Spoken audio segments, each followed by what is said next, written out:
Selamat pagi anak-anak. Pagi, Bu. Apa ada yang nggak hadir? Ada, Bu. Siapa yang tidak hadir? Pagi. Kenapa kau pagi? Sakit. Oke. Kalian semua sehat? Sehat. Oke. Nah, sebelum kita mulai pelajaran, mari kita berdoa ya. Siapa yang mau bikin doa hari ini? Saya, Bu. Ya, silakan.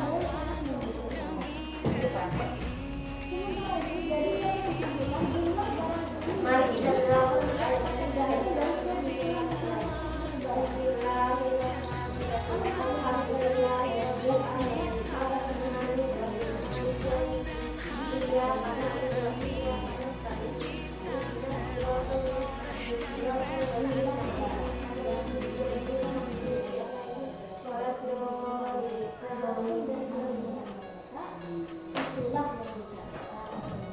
Oke, kita semua sehat ya. Kita wajib bersyukur karena hari ini kita bisa berkesempatan untuk belajar. Oke, karena kita semua sehat, mari kita bernyanyi. Kita speaking ya. Silakan berdiri. Ke depan sini kita bernyanyi ya. Kita menyanyi lagu Meninggal ya. Kita menyanyi lagu apa? Belajar Pancasila. Oke. 1, 2, 3. Belajar Pancasila, beriman dan bertakwa pada Tuhan Yang Esa dan berakhlak mulia, berkebinekaan global, gotong royong mandiri, kreatif dan bernalar kritis. Belajar Pancasila, beriman dan bertakwa pada Tuhan Yang Esa dan berakhlak mulia, berkebinekaan global, gotong royong mandiri, kreatif dan bernalar kritis. Oke.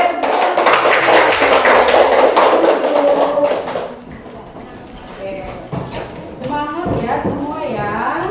Ya, Bu. Nah, hari ini kita akan belajar tentang koordinat Kartesius ya. Sebelum kita hari ini melanjutkan kegiatan kita akan membuat kesepakatan belajar. Nah, sekarang kalian perhatikan kesepakatan belajar yang pertama apa? Seluruh peserta memiliki kesempatan untuk berpendapat. Oke, seluruh peserta memiliki kesempatan untuk berpendapat. Setuju? Setuju. Artinya apa? Artinya apa? Kita semua harus aktif ya. Nah, sekarang yang kedua apa? Berpikiran terdengar dan saling menghormati. Oke. Artinya kalau ada peserta yang berbicara, berpendapat, kita semua harus menghormati. Yang ketiga apa? Jika ada satu peserta berbicara, maka yang lain. Jangan itu ya, jangan memutuskan pembicaraan ya. Nah, yang keempat, Mengikuti sesi kelas dengan perasaan yang gembira. ya, harus gembira ya, jangan takut, jangan gugup nanti ya.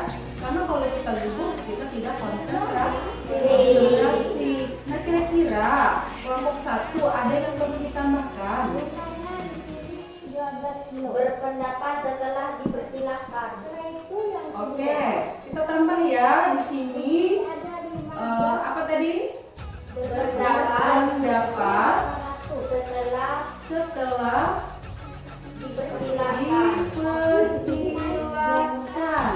Oke, kelompok 2 ada yang mau ditambahkan? Ya, Berpartisipasi penuh. berpartisipasi penuh ya. Berpartisipasi penuh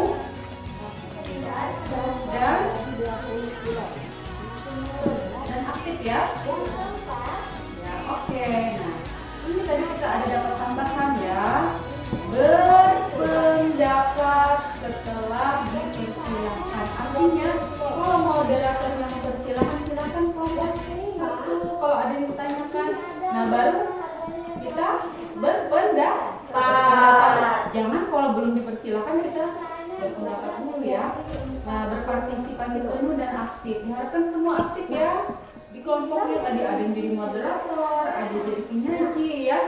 nanti ada juga penanya yang membantu menjawab juga ya.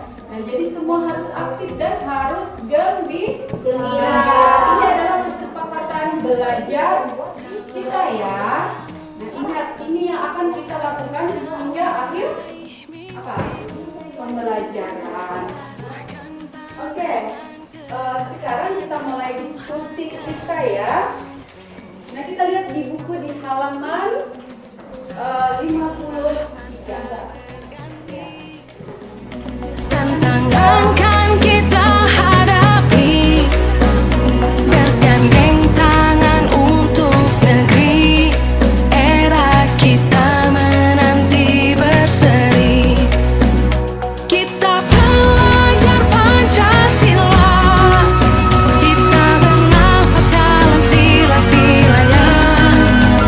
Kita belajar Pancasila, ayo kita jaga untuk Indonesia.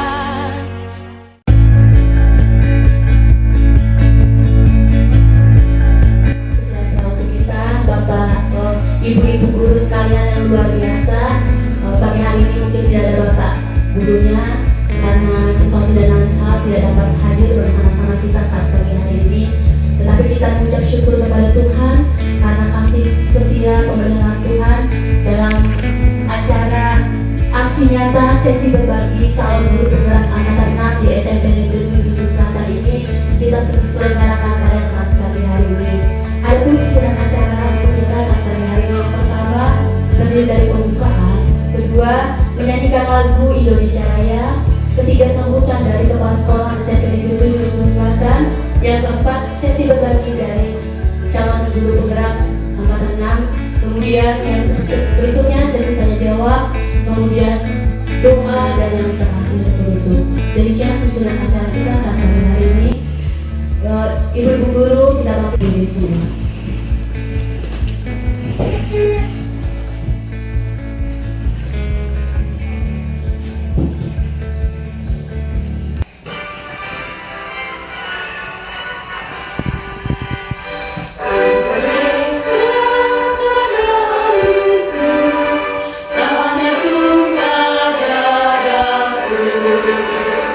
Di sanalah aku berdiri, jadi pandu hidupku.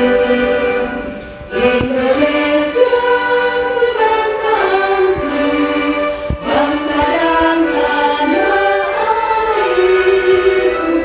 Marilah kita bersatu, Indonesia bangsaku.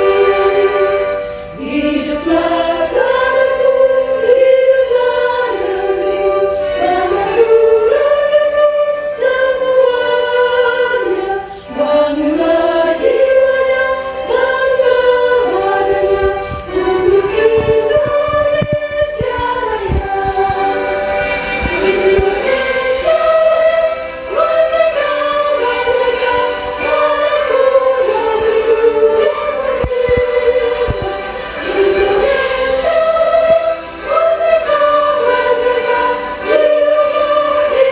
merdeka,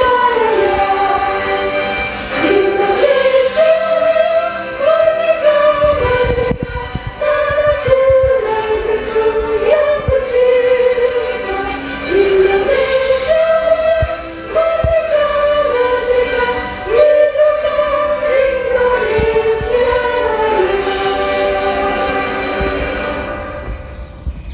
Dipersilakan duduk kembali. Selanjutnya kita mendengarkan sambutan dari Kepala SMP Negeri 7 Dusun Selatan kepada Ibu Ririn Andre SPD. Kami persilakan. Assalamualaikum warahmatullahi wabarakatuh. Selamat pagi dan salam sejahtera buat kita semua. Yang saya hormati ibu-ibu, guru, semua yang hadir pada pagi hari ini. Terima kasih sudah hadir pada kegiatan kita pada pagi hari ini. Kita panjatkan puji dan syukur kehadiran Allah Subhanahu wa Ta'ala, Tuhan Yang Maha Esa, di mana berkat rahmat dan hidayatnya kita dapat berkumpul dalam ruangan ini dalam keadaan sehat walafiat, dan semoga acara kita pada pagi hari ini dan sampai akhir nanti bisa berjalan dengan lancar. Amin ya rabbal alamin. Mungkin tidak banyak yang saya sampaikan di sini dalam sambutan saya. Yang jelas pada hari ini saya sangat apresiasi yang luar biasa pada kegiatan kita hari ini, di mana pada kegiatan hari ini SMP 7 sangat bangga karena memiliki calon-calon guru penggerak, di mana mereka di sini nanti akan berbagi ilmu yang mereka dapatkan kepada kita semua, Bapak Ibu. Dan harapan saya Bapak Ibu guru yang ada di sini bisa mengambil ilmu dari yang mereka berikan nanti dan bisa diterapkan untuk kedepannya. Kegiatan hari ini mudah-mudahan tidak hanya sebatas di sini, bisa berlanjut dan bisa kita gunakan di kehidupan kita sehari-hari. Mungkin sampai di sini saja sambutan yang dapat saya sampaikan. Mohon maaf apabila ada kata-kata yang kurang berkenan. Wabillahi taufiq wal hidayah. Wassalamualaikum warahmatullahi wabarakatuh. Selamat pagi.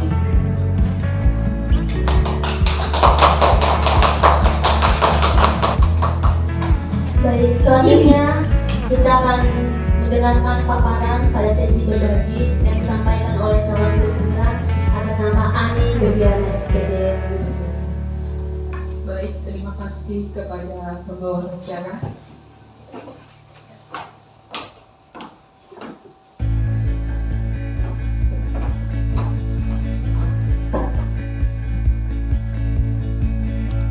Selamat pagi, salam sejahtera untuk kita semua.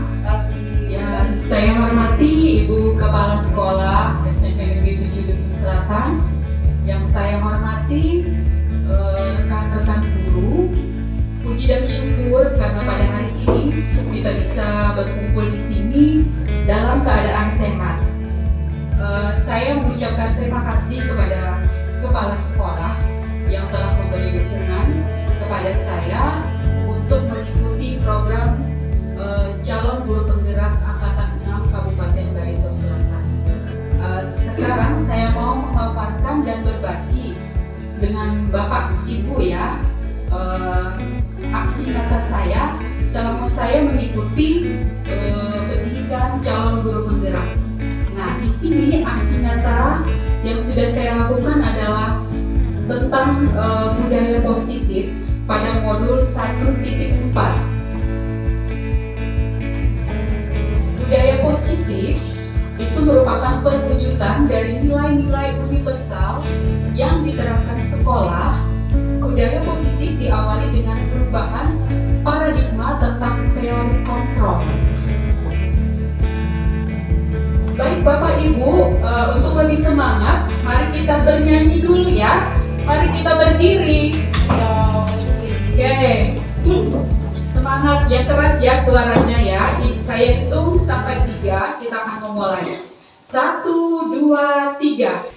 Belajar Pancasila, beriman dan bertakwa pada Tuhan Yang Esa, dan berakhlak mulia, berkebinekaan global, gotong royong mandiri, kreatif dan bernalar kritis. Sekali lagi. Belajar Pancasila, beriman dan bertakwa pada Tuhan Yang Esa, dan berakhlak mulia, berkebinekaan global, gotong royong mandiri, kreatif dan bernalar kritis. Terima kasih, silakan duduk. Ibu. Baik, dari lagu-lagu tadi itu sudah menggambarkan nilai-nilai kebajikan universal ya. Nah, apa saja nilai-nilai kebajikan universal tadi? Nilai-nilai kebajikan yang ingin dicapai oleh setiap anak Indonesia kita yang dikenal dengan profil pelajar Pancasila. itu ada 6 ya. Beriman, bertakwa kepada Tuhan Yang Maha Esa dan berakhlak mulia, mandiri, bernalar kritis, berkebinekaan global, bergotong royong dan kreatif. Ini adalah nilai-nilai kebajikan universal. Dan ini tadi sudah kita nyanyikan bersama-sama ya. Oke. Nah, Bapak Ibu, apa saja sih yang ada pada budaya positif itu? Di sini ada 6. Yang pertama, perubahan paradigma stimulus respon. Yang kedua, konsep disiplin positif. Yang ketiga, keyakinan kelas. Yang keempat, pemenuhan 5 kebutuhan dasar manusia. Yang kelima, posisi kontrol. Dan yang keenam adalah segitiga restitusi. Nah, kita akan membahasnya satu persatu ya, Ibu-ibu. Yang pertama tadi adalah perubahan paradigma stimulus respon. Nah, di sini perubahan penting yang terjadi ketika cara berpikir yang biasa tentang atau melakukan sesuatu diganti cara yang baru dan berbeda. Begini ya Bapak Ibu, ini adalah perubahan paradigma. Yang dulunya kita berpikirnya seperti ini, akan ada perubahan-perubahan nanti. Nanti akan kita lihat saat saya paparkan lebih lanjut ya. Baik, perubahan paradigma stimulus respon atau teori kontrol. Siapa sesungguhnya yang memiliki kontrol? Nah, stimulus respon ya, yang asalnya kita memikir, kita mencoba mengubah orang agar berpandangan sama dengan kita. Nah, teori kontrolnya, kita berusaha memahami pandangan orang lain tentang dunia ya. Selanjutnya, perilaku buruk dilihat sebagai suatu kesalahan. Kalau teori kontrolnya, semua perilaku memiliki tujuan ya. Itu teori kontrolnya. Stimulus respon berikutnya, orang lain bisa mengontrol saya. Tetapi teori kontrolnya, hanya Anda yang bisa mengontrol diri Anda. Selanjutnya, saya bisa mengontrol orang lain. Teori kontrolnya, Anda tidak bisa mengontrol orang lain. Selanjutnya bisa Bapak Ibu lihat ya di depan. Nah, itu adalah stimulus respon. Ketika ada perubahan paradigma stimulus respon, oh begini teori kontrol yang harus kita ubah ya. Selanjutnya yang kedua ini adalah makna dari disiplin ya. Makna dari disiplin ini adalah berasal dari bahasa Latin disciplina yang artinya belajar. Nah, namun sekarang biasanya dalam budaya kita ya, disiplin itu maknanya sesuatu yang dilakukan seseorang pada orang lain untuk mendapatkan kepatuhan ya. Itu yang biasa kita lakukan, pemahaman kita yang dulu. Kalau disiplin itu ya harus patuh ya. Tetapi karena ada paradigma tadi, akhirnya ada perubahan. Artinya disiplin itu maknanya belajar ya.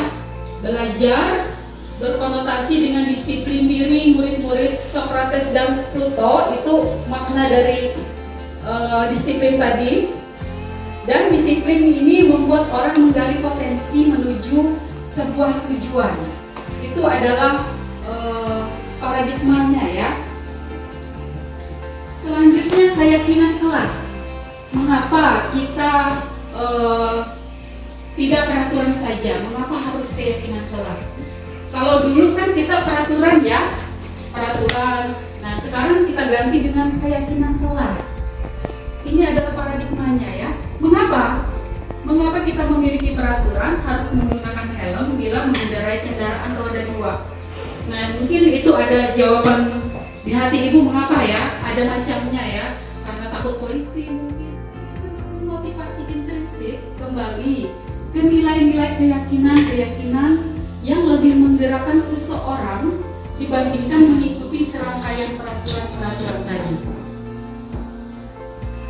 Selanjutnya Bapak Ibu bisa lihat ya perbedaan peraturan dan keyakinan kelas ya. Kalau peraturan selalu kembalikan buku ke tempatnya, selalu kembalikan buku ke tempatnya. Kalau keyakinan kelas ini adalah tanggung jawab ya. Nah di situ paradigma paradigmanya atau perubahannya. Peraturan yang kedua, dilarang mengganggu orang lain. Tetapi keyakinan kelasnya adalah menghormati orang lain. Mungkin perubahan ini yang lebih halus ya, maknanya. Peraturan yang ketiga, hadir di sekolah 15 menit sebelum pembelajaran dimulai. Ini adalah keyakinan kelasnya menghormati orang lain dan berkomitmen. Peraturan yang ketiga, dilarang melakukan kekerasan. Keyakinannya adalah keselamatan, menghormati orang lain juga. Nah, dilarang narkoba, menggunakan narkoba. Ini keyakinan kelasnya adalah kesehatan ya. Gunakan masker. Keyakinan kelasnya menghormati orang lain, bergantian atau menunggu giliran. Ini menghormati orang lain dan bersabar ya. Selanjutnya peraturan, gunakan masker. Kalau keyakinan kelasnya adalah kesehatan dan keselamatan. Kalau peraturan yang selanjutnya, jangan berlari di kelas atau koridor. Keyakinan kelasnya adalah keselamatan dan keamanan. Selanjutnya Bapak Ibu, di sini ada 5 kebutuhan dasar manusia. Yang pertama adalah kebutuhan untuk bertahan hidup. Yang kedua, kasih sayang dan rasa diterima. Yang ketiga, kebebasan. Yang keempat, kesenangan. Dan yang kelima adalah penguasaan. Itu adalah kebutuhan dasar manusia yang sebagai guru kita harus memahami ya, terhadap murid-murid kita. Apa sih nanti kebutuhan-kebutuhan mereka? Anak-anak itu kan akan ada permasalahan di dalam pembelajaran. Nah, kita sebagai guru harus memahami sebenarnya apa saja kebutuhan yang dibutuhkan mereka. Jadi ada 5 kebutuhan tadi ya. Ini motivasi eksternal. Yang kedua, untuk mendapatkan imbalan dari orang lain atau institusi. Apa yang akan saya dapatkan apabila saya melakukannya? Yang ketiga, untuk menghargai diri sendiri. Saya akan menjadi orang yang seperti apa bila saya melakukannya. Ini adalah motivasi internal, tujuan dari disiplin positif ya. Nah, itu adalah teori motivasi perilaku manusia. Artinya motivasi apa yang mereka jadikan motivasi untuk bertingkah laku tadi ya, ada 3 ya. Selanjutnya di sini ada contoh-contoh ya Bapak Ibu, ada contoh tindakan buruk, ada hukuman dan ada konsekuensi ya. Nah, mencatat 100 kali di buku kalimat saya tidak akan terlambat lagi karena terlambat ke sekolah.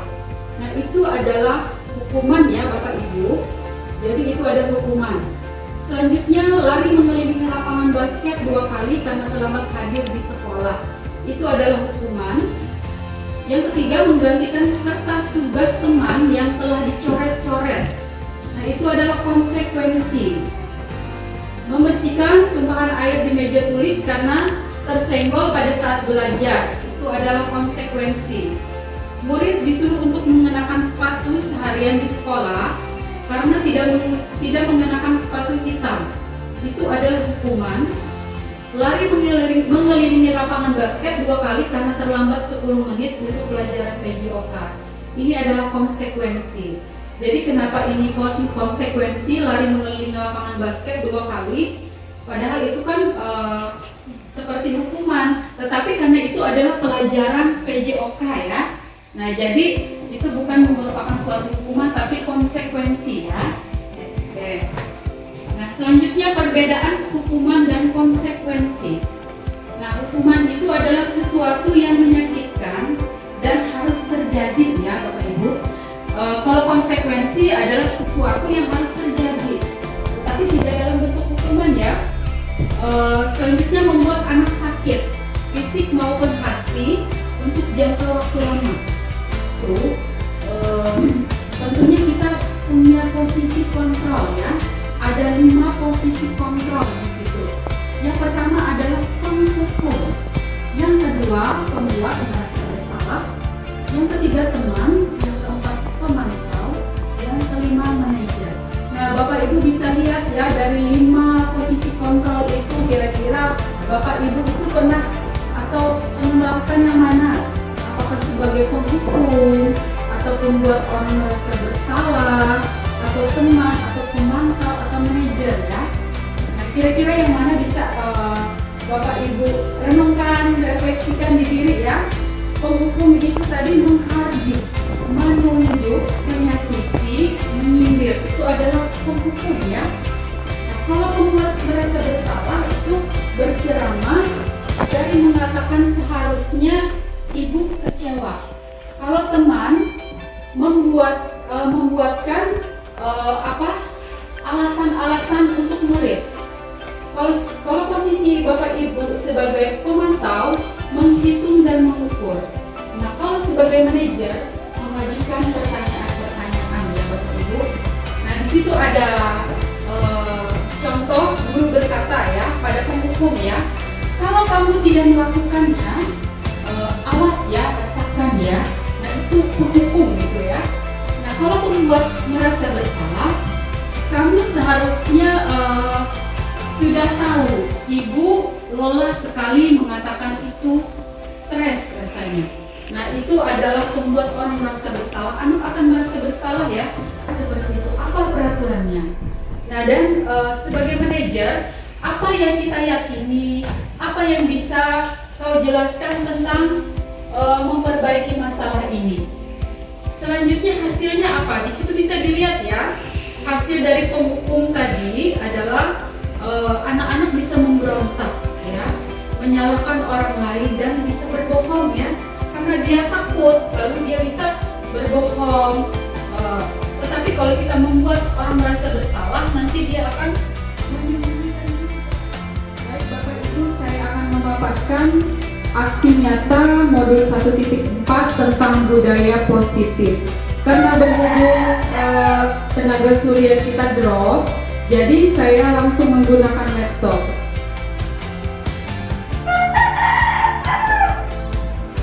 Budaya positif di sekolah saat pembelajaran di sekolah ada 3. Lini masa, tindakan yang akan dilakukan, yaitu perencanaan dan pelaksanaan. Yang pertama yaitu konsultasi rencana pelaksanaan pembelajaran dan mensosialisasikan kepada kepala sekolah. Nah, selanjutnya Bapak Ibu lihat penerapan budaya positif.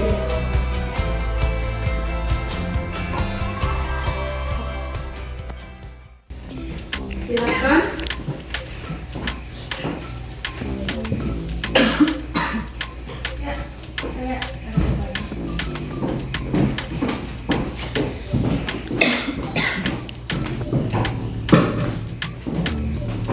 Ya, semangat pagi untuk semuanya. Saya Prasetya Ocetika dan saya tertarik sekali ini tadi dengan segitiga restitusi ya. Karena ini adalah satu hal yang baru saya dengar. Pertanyaan saya adalah bagaimana jika anak itu dia masih kesulitan untuk menemukan solusi sendiri. Misalnya tiba-tiba saja ketika dipanggil dia lalu menjadi diam sering bahasa gitu dan jadi diam gitu ya. Itu ada kasus beberapa waktu yang lalu. Kira-kira seperti itu apakah masih tetap bisa kita memberi petunjuk untuk dia atau bagaimana? Baik, terima kasih untuk Ibu Oci. Di sini ya memang permasalahannya sangat rumit ya, karena dia tidak bisa berbicara saat ditanya, bukan tidak bisa berbicara, tetapi tiba-tiba diam ketika diminta ke kantor ya. Ya, memang. Kalau memang seperti itu adalah karakter dari siswa ya. Kita harus tahu dulu kenapa sih anak ini tiba-tiba diam masuk kantor ya. Kita harus tahu dulu apa sih permasalahannya, apa sih kebutuhan khusus yang dibutuhkannya ya. Jadi memang kasus ini sangat rumit saya bilang, karena susah mau mengajak dia bicara. Kemudian tiba-tiba dia menangis. Iya. Nah, jadi solusinya seperti ini. Kita harus lebih sabar sekali ya, sebagai seorang guru itu sabar. Nah, sampai sampai tidak mungkin juga anak itu sampai tidak ngomong sekian jam di situ, tidak. Kita mencoba membujuk, merayu dengan cara yang halus, dengan cara yang penuh kasih sayang. Mungkin anak ini tadi dia memerlukan kebutuhan dasarnya adalah dikasih sayang ya. Mungkin orang tuanya mungkin seperti apa, jauh dari orang tua kan. Jadi mungkin solusinya menurut saya kita lebih mendekati dan harus tahu kebutuhan khusus anak ini tadi ya. Berarti kita kenalkan dulu anaknya, kemudian baru kita bujuk lagi supaya dia bisa untuk begitu. Iya. Kalau boleh saya sampai ke kesimpulan, berarti sebenarnya di segitiga restitusi ini guru ini bisa marah, tapi bagaimana guru ini walaupun dia dengan emosi marahnya tersebut, dia tetap bisa mengontrolnya jadi marah yang elegan gitu ya Bu? Iya Bu. Di sini tidak ada dikatakan guru itu tidak boleh marah ya. Iya. Cuman guru itu harus bisa menjaga posisi kontrolnya ya. Oleh sebab itu saya bilang tadi posisi kontrol yang baik itu adalah sebagai manajer, di mana kita bisa menstabilkan ya, kita belajar kebutuhan dasar anak ini tadi. Jadi tidak ada guru itu yang tidak boleh marah ya. Cuman kita di sini harus bisa menstabilkan ya, harus memahami kebutuhan anak tadi tanpa kita marah-marah ya Bu ya. Ya seperti itu. Iya, saya rasa itu saja. Kalau boleh bertanya satu lagi Bu? Ya silakan. Ya, kebetulan saya batasnya kan saya tertarik sekali ya.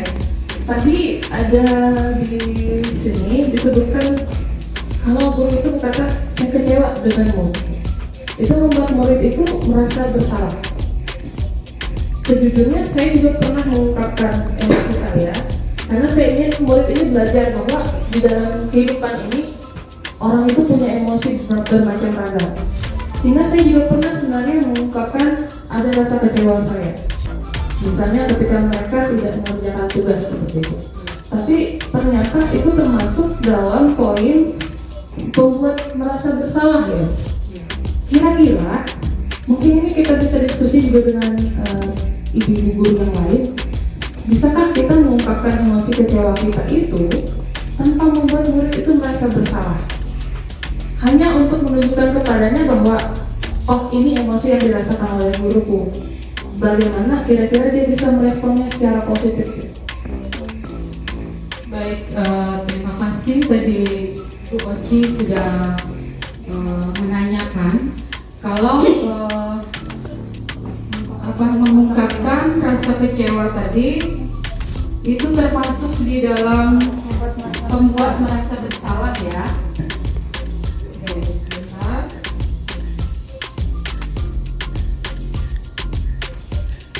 Nah, di sini di situ tadi sudah termasuk di dalam kriteria ya, membuat kita kecewa itu adalah membuat rasa bersalah. Jadi menurut saya kita sebagai guru mungkin lebih mempelajari posisi kontrol ini. Karena apa? Karena memang membuat anak kecewa itu tadi itu adalah membuat rasa bersalah. Jadi yang namanya membuat kecewa itu sulit rasanya kita untuk anak-anak ini tadi susah anak-anak ini tadi susah kalau sudah kecewa itu rasanya gimana hatinya ya. Jadi kita sebagai guru ini tadi yang harus mencoba belajar posisi kontrol tadi, bagaimana kita sebagai manajer itu yang bagus.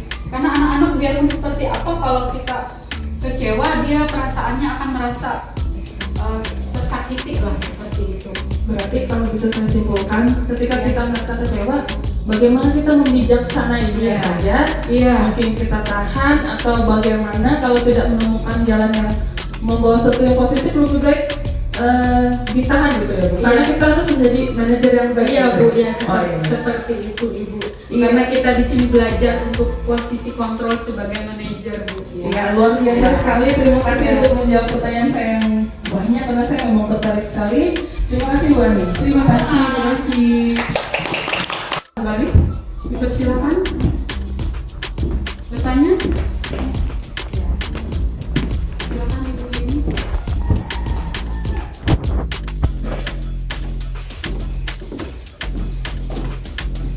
Ya, terima kasih.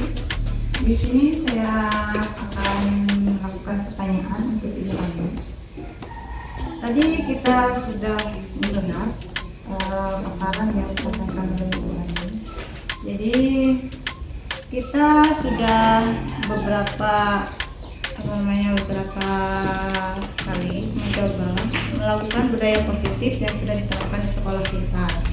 Jadi di sini yang saya ingin tanyakan dengan Ibu Ani, bagaimana menerapkan budaya positif dalam proses pembelajaran yang sebenar-benarnya. Terima kasih. Baik, terima kasih untuk Ibu Eni atas pertanyaannya tadi. Bagaimana cara menerapkan budaya positif saat pembelajaran ya? Nah, di sini nanti akan ada aksi nyata saya, tapi belum saya, nanti saya akan tampilkannya. Aksi nyata saya saat saya menerapkan budaya positif pada pembelajaran ya. Nah, seperti ini, saya memulai pembelajaran itu menggunakan FPP ya. Ada doa, ada briefing juga. Dan sebelum kami melakukan kegiatan belajar mengajar, kami melakukan kesepakatan belajar. Bukan kesepakatan kelas ya, tapi kesepakatan belajar ya. Nah, adapun kesepakatan belajar itu sebelum pembelajaran kami melakukan kesepakatan ini ya. Nah, yang pertama bisa dilihat di depan ya. Yang pertama adalah seluruh peserta memiliki kesempatan untuk berpendapat. Yang kedua, berpikir terbuka dan saling menghormati. Yang ketiga, jika ada satu peserta berbicara, maka peserta yang lain mendengarkan. Yang keempat, berpendapat setelah dipersilahkan. Yang kelima, berpartisipasi penuh. Dan yang keenam, mengikuti sesi kelas dengan perasaan yang gembira. Nah, ini sebelum pembelajaran sudah kami sepakati ya. Ini kami buat bersama-sama anak-anak, bukan saya sendiri ya. Nah, dengan kesepakatan ini nanti proses belajar mengajar akan berjalan lancar ya. Akan berjalan gembira yang diharapkan tadi ya. Nah, di situ saya akan jelaskan untuk anak-anak. Seluruh peserta memiliki kesempatan untuk berpendapat. Artinya nanti di saat mereka berdiskusi, mereka diberi kesempatan ya, siapa saja boleh bertanya. Nah, yang kedua, mereka berpikir terbuka dan saling menghormati. Artinya kalau ada peserta lain berbicara, mereka saling menghormati. Apa itu pertanyaannya, apa itu umpan baliknya ya. Yang ketiga, jika ada satu peserta berbicara, maka peserta yang lain mendengarkan. Artinya mereka tidak boleh memotong-motong pembicaraan dari teman-temannya. Di situ akan muncul nilai-nilai budaya positif ya. Nah, yang keempat, berpendapat setelah dipersilahkan. Yang kelima, berpartisipasi penuh. Nah, artinya semua siswa itu berpartisipasi ya. Itu adalah kesepakatan bersama. Nah, yang keenam tadi, mengikuti sesi kelas dengan perasaan gembira. Artinya mereka tidak ada yang sedih, mereka semua aktif ya. Nah, itu kami sepakati bersama. Akhirnya dengan kesepakatan itu muncullah budaya-budaya positif saat pembelajaran ya. Mereka akan budaya disiplinnya ada di situ ya. Gotong royongnya pun ada saat mereka berkolaborasi, berkelompok ya. Nah, saat mereka maju presentasi, mereka senang, mereka gembira. Nah, itu adalah budaya-budaya positif yang sudah saya terapkan saat pembelajaran. Kira-kira bagaimana Ibu Heni bisa diterima? Ya, saya bisa menerima. Bertanya lagi, Ya. apakah kita melakukan pembelajaran di luar itu termasuk budaya positif atau gimana? Iya. Pembelajaran di luar ruangan itu adalah budaya positif ya. Karena apa? Di situ akan muncul inovasi ya. Kreatif, mereka juga senang ya. Nah, di situ akan muncul juga budaya-budaya positif. Mereka melihat di alam-alam, belajar dari alam ya. Nah, itu akan muncul budaya-budaya positif juga ya.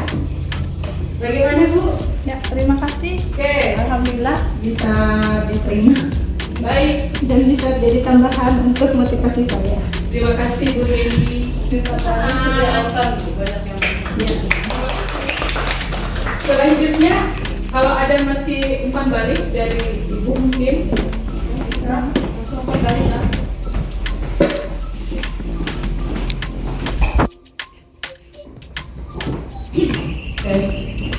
Baiklah, terima kasih atas kesempatannya, di mana saya sangat senang sekali terhadap kegiatan hari ini, di mana kegiatan aksi nyata sesi berbagi yang sudah dilakukan sangat baik dan sangat apresiasi yang luar biasa pada kegiatan kita hari ini.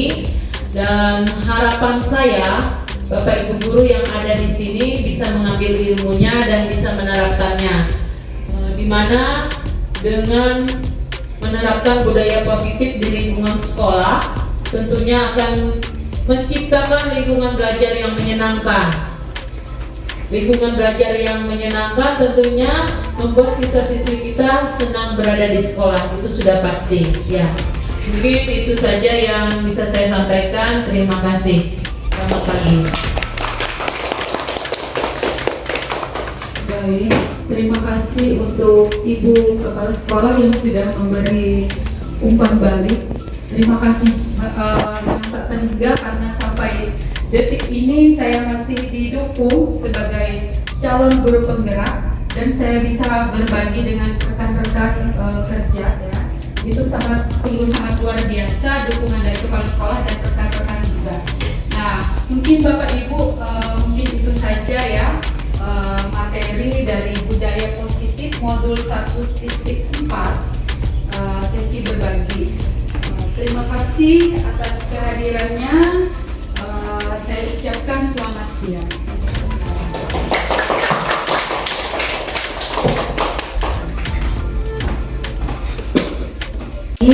Mengenai budaya positif dan kita juga sudah masuk di sesi tanya jawab dan selanjutnya kita ke acara berikutnya yaitu doa untuk Ibu Ini Karyanti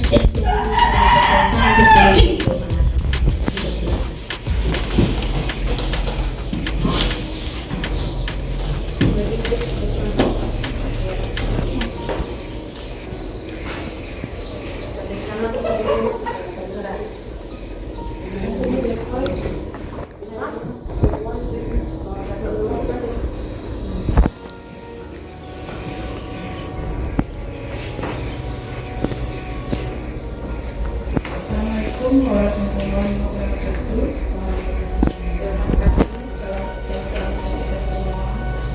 Marilah kita berdoa menurut agama dan kepercayaan masing-masing. Saya akan memandu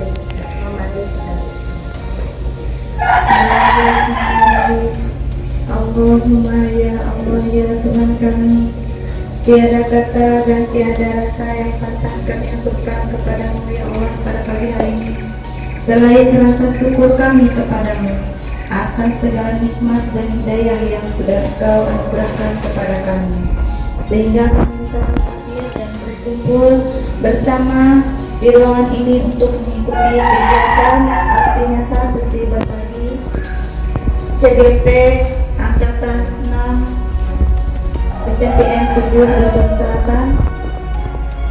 Untuk itu ya Allah ya Rahman ya Karim, jadikanlah acara kami hari ini sebagai acara yang Engkau ridhoi, yang membawa berkah dan rahmat kepada kami. Ya Allah ya Tuhan kami sudah mendengarkan paparan dari calon guru penggerak Angkatan 6 sesi berbagi tentang budaya positif, mampukan kami agar kami dapat bekerja sama dalam menerapkan dan menciptakan budaya positif di STPN 7 Dusun Selatan ini, agar murid kami dapat belajar dengan tenang dan bahagia serta senang. Ya Allah ya Tuhan kami, Hanya kepadamu-lah kami berharap dan berserah. Engkau maha mendengarkan segala keluh kesah kami. Ya Allah, kabulkanlah segala doa dan permohonan kami. Rabbana atina fid dunya hasanah wa fil akhirati hasanah wa qina adzabannar. Walhamdulillahirabbil alamin. Assalamualaikum warahmatullahi wabarakatuh. Waalaikumsalam.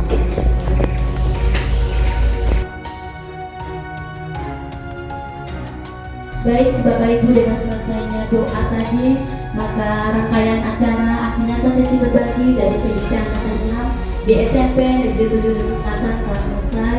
Kami mengucapkan banyak-banyak terima kasih atas kehadiran dan partisipasi ibu sekalian. Semoga apa yang kita dengarkan saat pagi hari ini bisa diterapkan bersama untuk mewujudkan sekolah yang memiliki budaya positif yang menciptakan semangat bagi anak-anak untuk belajar dengan berbeda. Demikian acara kita. Terima kasih dan selamat.